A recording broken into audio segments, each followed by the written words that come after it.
When I enlisted in the Air Force and went to boot camp, we were inspected all the time.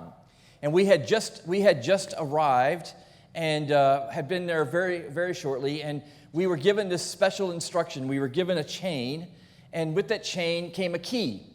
And we were told that the chain was to remain around your neck the entire time. The key was to the lock that unlocked your security box. And so when the drill sergeant would come in, he would expect that you would have the key and the chain around your neck at all times. Well, this one time, he decided to come in when we were not expecting him to do that.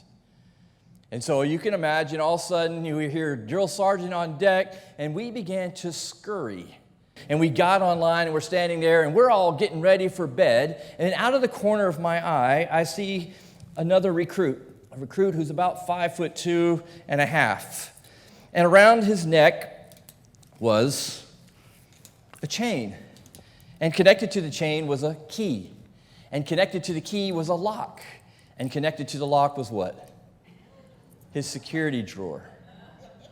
And so here he is standing at attention. I see this out of the corner of my eye. It took every ounce of intelligence and smartness within me to not begin to laugh, right? And you can imagine the next moment, the drill instructor is standing in front of this other recruit who is giving him some language that probably is in the Spanish dictionary that you can't say from the pulpit and other things along those lines. Now, my question to you, right, what would you have done in that moment before when you heard drill sergeant on deck? I would probably hid, praise that's a good sign, right?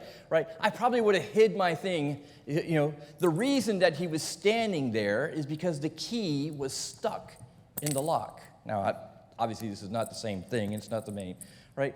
But, so the reason I share that with you is to ask you this question. Have you ever been in a place where you knew that you were about to be inspected, but you felt stuck because you weren't prepared?